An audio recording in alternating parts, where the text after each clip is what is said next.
The author and journalist Neil Linden examined this statement. The figure was invented as follows. In 1990, the Metropolitan Police said it received reporting incidents of domestic violence. That figure, said the police, was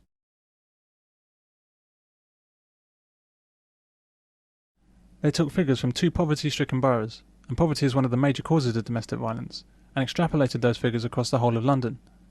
That's like standing in the Bishop's Avenue in London, one of the richest roads in Britain, and saying that because the average house on this road costs £5 million, then the average house in London costs £5 million. In 2005, the London Borough of Camden had 22 murders, but Kensington and Chelsea had only 4. Would the police choose to extrapolate the Camden figures across London and state that about 22 murders occur in each borough every year? Of course not. That statement would not only be inflated and plain wrong, but would also reflect rather badly on them. But for domestic violence, and only for domestic violence, they do generalise from the worst areas.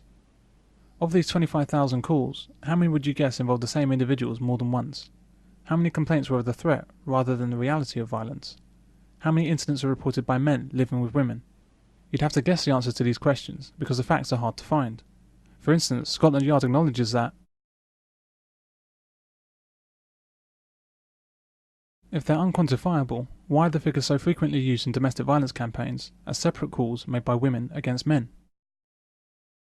At the same time as this, the feminist criminologist Susan Edwards wrote,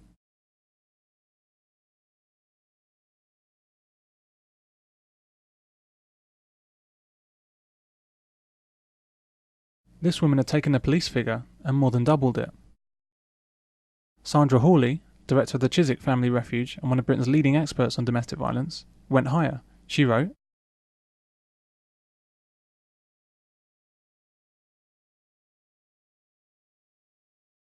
so Hawley saw fit to double Susan Edwards' figure, which was double the police figure, which was itself a poor guess.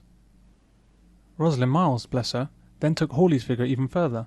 In her book, The Rights of Man, published in 1991, she wrote,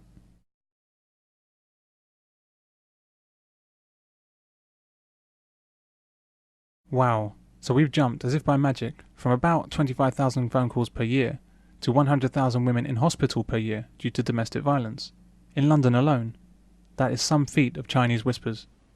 So where do these massive hospital treatment figures come from?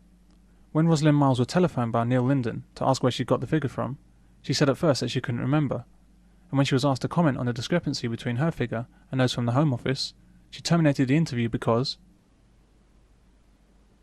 these figures are groundless, yet they're published anyway, like this one from Haringey's People magazine.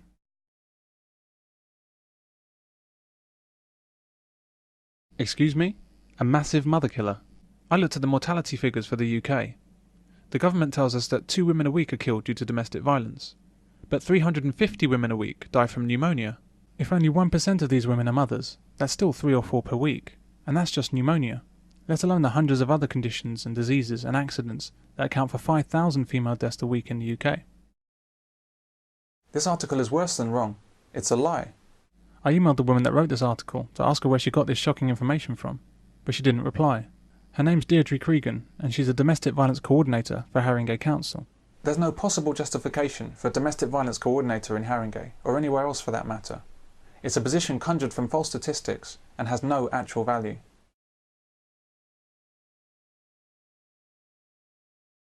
Yet the residents of Haringey in London are forced to pay for her salary and fund her pension, pay for her holidays and her staff, so that she can coordinate the huge problem of domestic violence in Haringey. A huge problem that doesn't actually exist.